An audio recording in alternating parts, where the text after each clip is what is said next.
So to start, I'll set the scene. This occurred in Florida about 3 or 4 years ago when I was about 21 to 22. I'm a small dude, about 5'6"-ish, but I'm relatively muscular and fit. The city I lived in was a pretty decently big city as far as Florida goes.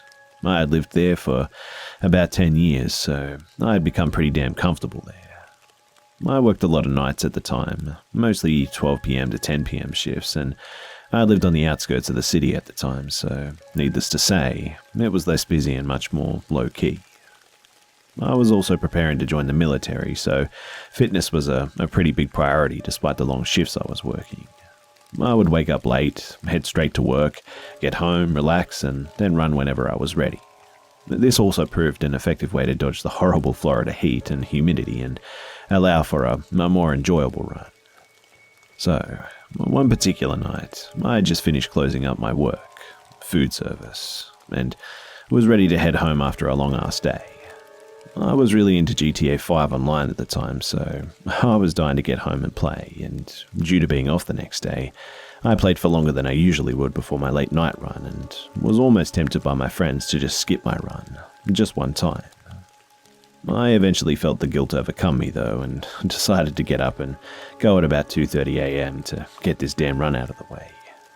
So, as always, I put on my neon green Nike shirt and a reflective armband that holds my phone, my running shoes, also reflective, and my running shorts.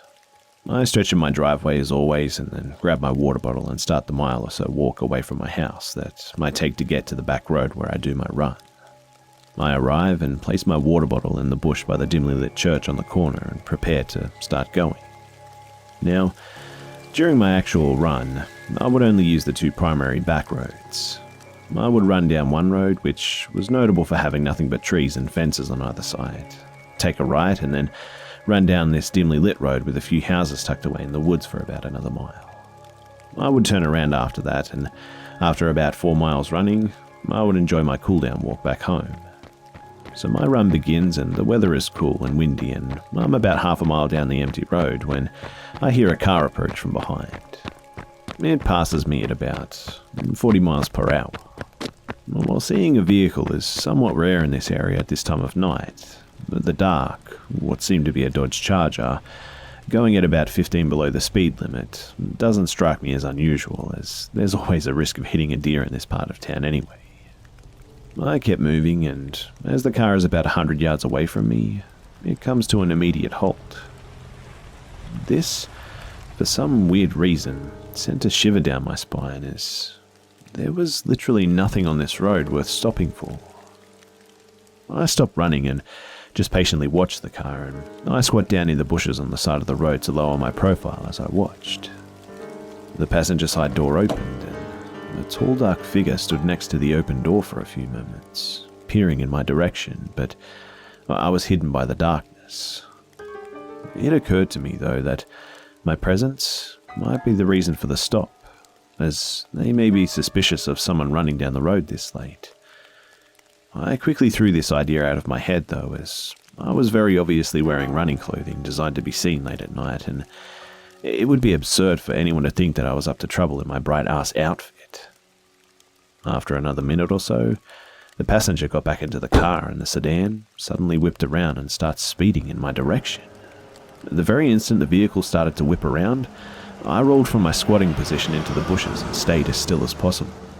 The car passed me and came to a halt about 10 or 15 feet in the other direction. I could see them turn their high beams on and turn back around from the middle of the road and start to slowly creep down the road at about 5 miles per hour and turn their lights off completely. After they pass me once again, I poke my head out a little just to see where they are. The car approaches the turn at the end of the road and turns right and stops there, only to flash their high beams down the dark road with the houses. Needless to say, I'm sufficiently creeped out and hoping that it's just an unmarked police officer trying to talk to me. But most police vehicles in my area have spotlights, so searching for me with high beams would make pretty little sense. The car turns around again as I pop myself back into the bush and proceeds to once again turn the lights off. And then the scariest part happened. I hear the engine start to loudly rev, and suddenly, the Charger is shooting down the road, nearing 90 miles per hour, headlights off and all. It whips around and does the same thing again in the direction of the dark road, and in a panic, I get my phone out to call 911. I can't leave the bush without risking getting hit, and I'm honestly terrified. As soon as I get ready to dial, the Charger turns onto the dark road, flashes their high beams in another attempt to find me, and disappears down that road. I climbed out of the bush and made a break in the other direction, desperately trying to get home, and I sprinted down the road faster than I've ever moved in my life. As I approached the church, I started to feel a bit more safe, so I slowed to a brisk walk and called 911 to report what had happened. I spoke to an operator who told me to try and stay put and hidden, as there wouldn't be an officer in the area for another 15 or 20 minutes.